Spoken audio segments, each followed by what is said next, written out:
Pátá vrstva aury je pro mě vrstva karmická. Je to velice důležitá vrstva, která ovlivňuje na nevědomé úrovni obrovskou spoustu situací, které v životě prožíváme. Protože to, co jsme prožili v minulých životech a bylo provázeno silnou emocionální zátěží, kolikrát hraničilo i se smrtí, se otisklo do naší duše a v rámci duše se přeneslo do dalšího života. Pro mě existence, inkarnace nebo existence toho, že se neustále rodíme znovu a znovu, je naprosto jednoznačný fakt. Měla jsem to štěstí, že po jediné regresi se mi potom začaly otevírat obrazy z minulých životů, takže jsem si mohla ověřit, kolikrát už jsem tu byla a řekla bych, že naše představy o tom, kolikrát jsme se na Zemi narodili, jsou většinou velice mírné, protože můžeme si na časové ose nakreslit, kolikrát jsme tu byli a někdy mě to až překvapí.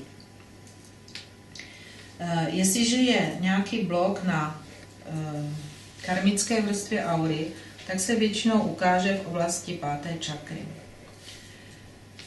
Pokud je to jenom takový zesílený kruh nebo nějaká taková kresba, tak většinou to nebývá žádná výrazná energie.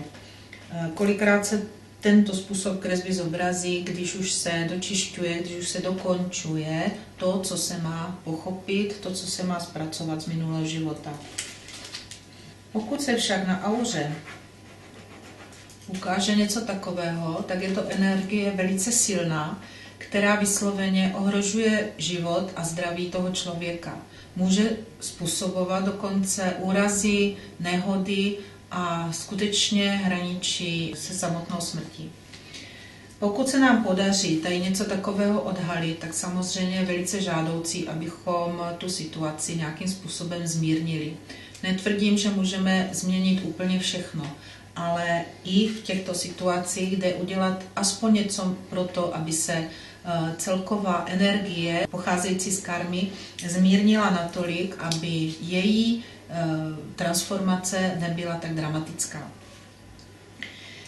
Jakmile tedy nakreslím něco takového na těch vrstvách aury, to znamená na páté karmické vrstvě aury, tak potom si rozkresluji, v kolika životech ten člověk řeší problém, který jsme probírali předtím. Většinou to znamená, že s nějakým druhým člověkem je spojuje stejná zkušenost, stejný zážitek. Nakreslím tedy počet dvojic podle toho, kolika životů se to týká a pak kreslím energie mezi těmi dvěma. Vždy vlevo kreslím člověka, kterého se to týká, a ten druhý je doplňující postava z jeho současného života, se kterou mají společné zkušenosti z minulého života. Někdy to může být i tak, že třeba z energie obtáčí toho druhého, pak je zde sklon k manipulaci, tady je nějaké nepřátelství.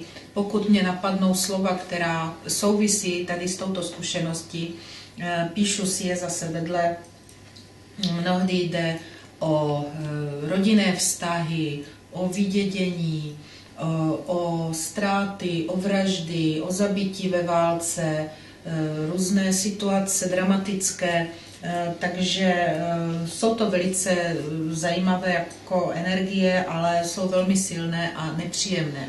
A proto mohou ovlivňovat velice intenzivně i současný život. V tomto případě postupuji tak, že za prvé rozdělím, oddělím, zruším karmické vztahy a vazby a pak rozpustím všechny informace, emoce, myšlenky, energie, které se táhnou z minulých životů a transformuje v lásku. U obou postav toto provedu, protože nemůžeme zachraňovat jenom jednoho člověka, vždy se to týká obou.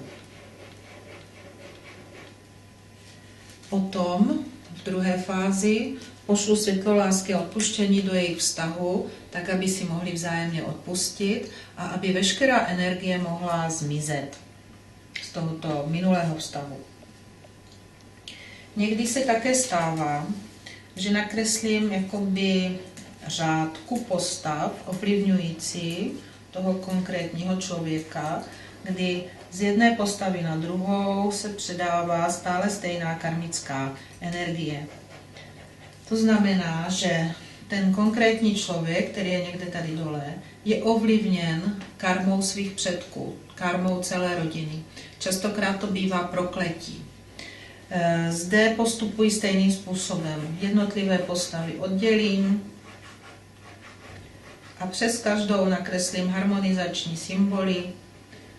Řeknu průpovídky, které říkám stále, to znamená rozpouštím, to transformuji v lásku a hlavně posílám světlo lásky a odpuštění, aby si všichni mohli odpustit a osvobodit se od té karmy.